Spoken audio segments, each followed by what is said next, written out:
specifična žena pod imenom Madame Rachel. Sarah Rachel rođena je 1814. godine u siromašnom delu Londona pod imenom East End. Rođena je kao Jevrejka i odrastala u bedi i siromaštvu. Međutim, već od rane mladosti se videlo da je Sara veoma snalažljiva i ambiciozna. Prodavala je ribu, sapune, sečju kožu. Imala je muževe, decu i mnoge neuspele pokušaje da se izdigne iz klase u kojoj je rođena. Ona se nije plašila rada, ali ni manipulacije. Ona je znala da žene žele da budu lepe i da su za to spremne da plate, ponekad i veoma skupo. Tokom 1860-ih Sara se transformiše u Madame Rachel i otvara svoj salon na prestižnoj Bond Street. Ona se predstavljala kao kozmetički stručnjak sa istoka i tvrdila da je putovala svetom i tamo prikupila drevna znanja iz Arabije, Egipta i Persije. Njena kozmetika nosila je raskošne nazive, pa neki od njih su bili rosa magnetnog kamena iz Sahare, za koji je tvrdila da briše pore, zatim čerkeški zlatni šampon, zatim kraljevska arapska krema, med sa planine Himed. Međutim, njen najpoznatiji tretman bio je emailiranje ili zatezanje kože. Njen najpoznatiji tretman bilo je emailiranje kože ili zaglađivanje kože. Ona je tvrdila da to nije samo šminka, već trajni tretman koji će zacementirati mladost na godinu ili više dana. Proces emailiranja kože bio je sljedeći. Na lice bi se nanosio alkalni rastvor koji bi bukvalno skidao ceo jedan površinski sloj kože. Nakon toga bi išlo depilacija i peeling i to bi se radila veoma grubim pincetama ili čak abrazivnim tkaninama koje su bile natopljene alkoholom.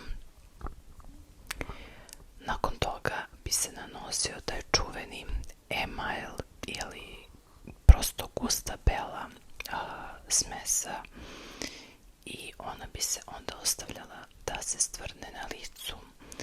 Kasnije je i na suđenju otkriveno da je naravno ta pasta sadržala razne otrovne supstance.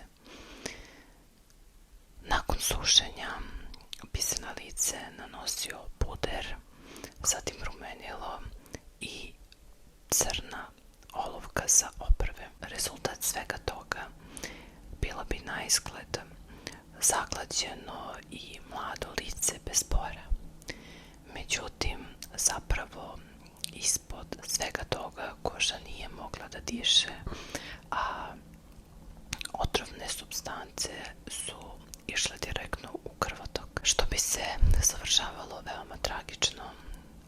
Osobe su dobijale upale, ožiljke, gubile kosu i dobijale čak i trovanje.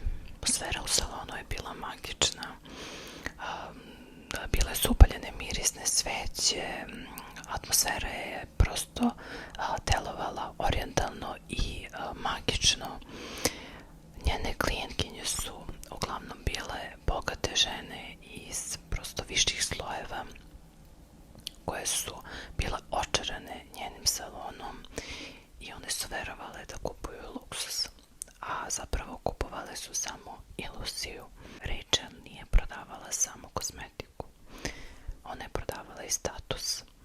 Obećavala je tajne formule koje su koristile plemkinje sa Bliskog istoka. Tvrdila je da poznaje aristokratiju. Ženama je obećavala brak sa bogatim udvaračima, ali pod jednim uslovom, samo ako nastave da koriste tretmane. Jedna od njenih najpoznatijih žrtava bila je i Mary Tucker. To je bila bogata udovica koja je željela ponovo da se uda. Ona je njoj obećala brak sa bogatim aristokratom samo ako nastavi da koristi njene tretmane. Žena je na kraju dala preko 1000 funti, što je ogromna svota za taj period, a na kraju nije dobila ni muža, ni mladost. Da su klijenti pokušali da je prijave, ona ih je naravno ucenjivala. Tvrdila je da će izneti u javnost njihove sramotne tajne, ljubavne afere, pa čak i poverljive informacije iz njihovih ispovesti. Tako je 1868. njeno suđenje bilo jedna od najvećih senzacija tog vremena.